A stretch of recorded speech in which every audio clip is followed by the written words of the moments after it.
അസ്സലാമു അലൈക്കും വറഹ്മത്തുള്ളാഹി വബറകാതുഹു. അൽഹംദുലില്ലാഹ് വസ്സലാത്തു വസ്സലാമു അലാ റസൂലിൽ അമീൻ വഅലാ ആലിഹി വസഹ്ബിഹി അജ്മഈൻ അമ്മാ ബഅദ്. അഊദു ബില്ലാഹി മിനശ് ശൈത്വാനിർ റജീം. ബിസ്മില്ലാഹിർ റഹ്മാനിർ റഹീം. വസാരിഉ ഇലാ മഗ്ഫിറത്തിൻ മിർ റബ്ബിക്കും വജന്നത്തിൻ അർളുഹസ് സമാവാതി വൽ അർദ് ഉഇദ്ദത്തു ലിൽ മുത്തഖീൻ. ഏറ്റവും ബഹുമാന്യരും ആദരണീയരുമായ സത്യവിശ്വാസികളെ, പ്രിയപ്പെട്ട നിങ്ങളുടെ അമീർ, ബഹുമാന്യനായ സഹപ്രവർത്തകനും സഹോദരനും കൂടിയായ അബ്ദുസ്സലാം മൗലവി കീഴ്ശ്ശേരി, അൽഹംദുലില്ലാഹ് അള്ളാഹുവിന്റെ പുണ്യഭൂമിയിൽ കുറെ ദിനങ്ങളായി ഒരുപാട് ഇബാദത്തുകളിൽ മുഴുകി അള്ളാഹുവിന്റെ വജ്ഹ് ഉദ്ദേശിച്ച് അള്ളാഹുവിന്റെ നല്ല അടിമകളായി മാറാനുള്ള തീവ്രമായ പരിശ്രമത്തിലാണ് നമ്മൾ. ഞാൻ ആ വാക്ക് ബോധപൂർവം തന്നെ ഉപയോഗിച്ചതാണ്. ഇത് തീവ്ര പരിശ്രമമാണ്. ഹജ്ജിന്റെ യാത്രയും ഉംറയുടെ യാത്രയൊക്കെ നമ്മുടെ ജീവിതത്തിലെ സകലമാന മേഖലകളിലും അഭൂതപൂർവമായ മാറ്റങ്ങൾ സൃഷ്ടിക്കപ്പെടേണ്ടതുണ്ട്. അത് ഉണ്ടോ ഇല്ലേ എന്നുള്ളത് നമ്മൾ വേറൊരു തലത്തിൽ ചർച്ച ചെയ്യേണ്ട വിഷയമാണ്. ഞാൻ അതിലേക്ക് പോകുന്നില്ല. ഇൻഷാ അല്ലാഹ് ഇന്ന് നിങ്ങളുടെ മുന്നിൽ ചില ചിന്തകൾ മാത്രം ഇട്ടുതരിക എന്ന് മാത്രമാണ് ഈ ഹ്രസ്വമായ സമയം കൊണ്ട് ഉദ്ദേശിക്കുന്നത്. അള്ളാഹു നമ്മൾ ചെയ്യാൻ ഉദ്ദേശിക്കുന്ന ഹജ്ജ് കർമ്മം മഖബൂലും മബ്റൂറുമായ രൂപത്തിൽ ചെയ്യാൻ തൗഫീഖ് നൽകി അനുഗ്രഹിക്കുമാറാവണം.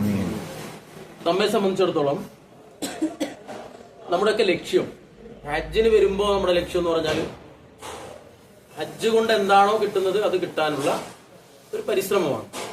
പക്ഷെ ആത്യന്തികമായ നമ്മുടെയൊക്കെ ലക്ഷ്യം എന്താണ്?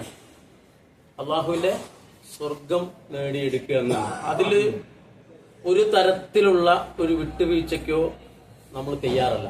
എന്നാൽ അത് നഷ്ടപ്പെട്ടു പോകുന്ന ഒരു സംഗതിയും ഒരു കാര്യവും എന്റെയും നിങ്ങളുടെയും ജീവിതത്തിൽ ഉണ്ടാകാൻ പാടില്ല, കോംപ്രമൈസ് ചെയ്യാൻ പാടില്ല അക്കാര്യത്തിൽ. അതുകൊണ്ടാണ് നമ്മുടെ പിതാക്കന്മാർ പോലും, അല്ലെ, മഹാനായ ഇബ്രാഹിം നബി അലൈഹി സ്വലാത്തു വസ്സലാം പോലും പാപ്പന്റെ വിശ്വാസം വേറെയായിരുന്നു, അല്ലെ. വിഗ്രഹങ്ങളെ ആരാധിക്കുന്ന അല്ലെങ്കിൽ വിഗ്രഹങ്ങൾ നിർമ്മിക്കുന്ന ആ ഉപ്പയെ പോലും വിളിച്ച് ഇബ്രാഹിം നബി പറഞ്ഞ യാ അബത്തി, എന്റെ പൊന്നുപ്പ, അങ്ങനെ വിളിച്ചത്, അല്ലെ. നിങ്ങളെ ആരാധിക്കുന്ന ഈ വിഗ്രഹങ്ങൾ നിങ്ങൾക്ക് വല്ല ഉപകാരവും ചെയ്യുമോ? ചോദ്യങ്ങളാണ്. ഇപ്പോ വിശുദ്ധ ഖുർആൻ എടുത്ത് നമ്മൾ പരിശോധിച്ച് നോക്കിയാൽ ഖുർആൻ ചോദ്യം രൂപത്തിൽ പലതും നമ്മളോട് ചോദിക്കുന്നുണ്ട്. കാരണം ചോദ്യം ചോദിക്കുമ്പം ബുദ്ധിയുള്ള ആളുകൾ ചിന്തിക്കാൻ തുടങ്ങുന്നതാണ്. ചില അധ്യാപകര് ക്ലാസ് തുടങ്ങുമ്പം അല്ലെങ്കിൽ പണ്ഡിതന്മാര്, നമ്മുടെ പ്രഭാഷകരൊക്കെ ക്ലാസ് തുടങ്ങുമ്പം കഥകൾ പറഞ്ഞ് തുടങ്ങാറുണ്ട്, ചോദ്യങ്ങൾ ചോദിച്ച് തുടങ്ങാറുണ്ട്, അല്ലെ. അള്ളാഹു ഖുർആനിലൂടെ ചോദിക്കുന്ന ഒരു ചോദ്യമുണ്ട്, അല്ലെ, അഫല യൻദുറൂന ഇലൽ ഇബ്ലി കൈഫ ഖുലിഖത്, അല്ലെ, ഒട്ടകത്തെ എങ്ങനെയാണ് സൃഷ്ടിച്ചതെന്ന് നിങ്ങൾ നോക്കിയിട്ടുണ്ടോ? ഇത്ര മനോഹരമായ ചോദ്യം, അല്ലെ. അള്ളാഹ്ക്ക് വേണമെങ്കിൽ പറഞ്ഞാൽ മതിയായിരുന്നു, നാമാണ് ഒട്ടകത്തെ സൃഷ്ടിച്ചത്, അതൊക്കെ നിങ്ങൾ കണ്ടില്ലേ എന്നൊക്കെ പറഞ്ഞാൽ മതി. പക്ഷെ അള്ളാഹു നമ്മളോട് ഒരു ചോദ്യം ഇട്ട് തരികയാണ്. അപ്പം ഒരു വിശ്വാസിയായ ബുദ്ധിയുള്ള ഒരു മനുഷ്യൻ ചിന്തിക്കും, ഒട്ടകം എന്ന് പറയുന്ന ജീവി എങ്ങനെയാണ് അള്ളാഹു ഉണ്ടാക്കിയത്? അതിന്റെ പ്രത്യേകത എന്താണ്? അതിന്റെ മൂക്കിന്റെ പ്രത്യേകത എന്താണ്? അതിന്റെ കൈകാലുകളുടെ പ്രത്യേകത എന്താണ്? അതിന്റെ ശരീരത്തിൽ ഈ ഭാഗത്ത് പൂഞ്ഞ പോലെ പൊങ്ങി നിൽക്കുന്ന അതിന്റെ ഉൾവശത്ത് എന്താണ് എന്ന് ബുദ്ധിയുള്ള ഒരു മനുഷ്യൻ ചിന്തിക്കും. അങ്ങനെ ചിന്തിച്ചു തുടങ്ങിയാൽ തന്നെ അള്ളാഹുവിന്റെ മരുഭൂമിയിൽ സൃഷ്ടിക്കപ്പെട്ട ഒരു ജീവിയായ ഒട്ടകത്തെ മാത്രം പഠിച്ചാൽ മതി അള്ളാഹിനെ മനസ്സിലാക്കാൻ. അപ്പോ സൃഷ്ടികളിലൂടെ, അള്ളാഹുവിന്റെ ആയാത്തുകളിലൂടെ, ദൃഷ്ടാന്തങ്ങളിലൂടെ അള്ളാഹുവിലേക്ക് അടുപ്പിക്കാനുള്ള ശ്രമമാണ് ഖുർആനിലെ ആയത്തുകൾ നമ്മെ പ്രേരിപ്പിക്കുന്നത്. എന്നാൽ ചില പുരോഹിതന്മാർ ചെയ്തുകൊണ്ടിരിക്കുന്നത് എന്താണ്? പുരോഹിതന്മാർ എങ്ങനെയുണ്ട് അള്ളാഹുവിൽ നിന്ന് മനുഷ്യരെ അകറ്റാൻ.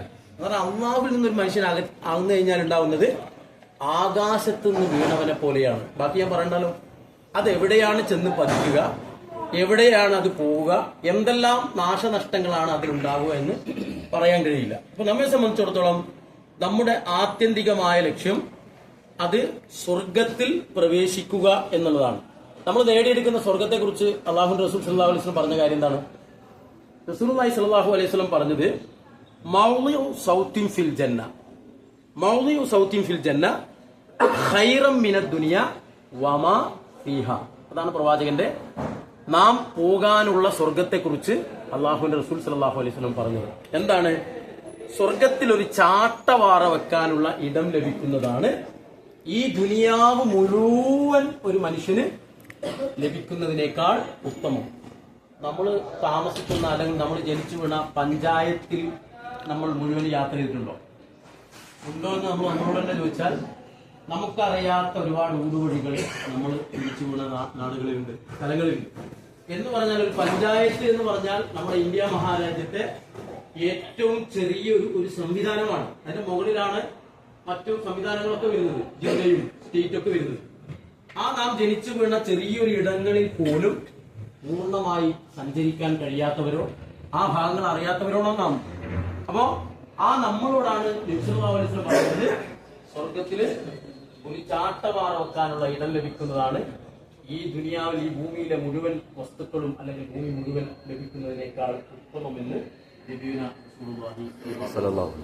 അതുകൊണ്ടാണ് അല്ലാഹു സുബ്ഹാനഹു വ തആല പറഞ്ഞത്, നിങ്ങൾ ധൃതിപ്പെട്ടു വസാരിഉ ഇലാ മഗ്ഫിറത്തി മിൻ റബ്ബിക്കും, നിങ്ങൾ അല്ലാഹുവിലേക്ക് ധൃതിപ്പെട്ട് നിങ്ങൾ മുന്നേറണം. നമ്മൾ ധൃതിയിലല്ലേ മിനയിൽ പോകുന്ന കാര്യം മൗലവി പറഞ്ഞു. അതുപോലെ തന്നെ അറഫയിലെ കാര്യം നിങ്ങളോട് സൂചിപ്പിച്ചിട്ടുണ്ടാവും, മുസ്ദലിഫയിലെ കാര്യം പറഞ്ഞിട്ടുണ്ടാവും. അതുപോലെ തിരിച്ചു വീണ്ടും വിശുദ്ധമായ ഹറമിൽ വന്ന് കഅബ തവാഫ് ചെയ്യുന്ന വിഷയവും സഫയുടെയും മർവയുടെയും ഇടയിൽ സഅയ് ചെയ്യുന്ന കാര്യമൊക്കെ മൗലവി വിശദീകരിച്ചിട്ടുണ്ടാവാം. അപ്പോ ഇതൊക്കെ നമ്മൾ ധൃതിയിൽ ചെയ്യേണ്ട സംഗതിയല്ല. ഇതൊക്കെ വളരെ അവധാനതയോടുകൂടി, പക്വതയോടുകൂടി, പാകതയോടുകൂടി എന്തെല്ലാമാണോ അല്ലാഹുവിന്റെ റസൂൽ ഈ സമയത്തൊക്കെ ശ്രദ്ധിക്കാൻ പറഞ്ഞ കാര്യങ്ങൾ അതൊക്കെ ശ്രദ്ധിച്ച് അല്ലാഹുവിന്റെ റസൂൽ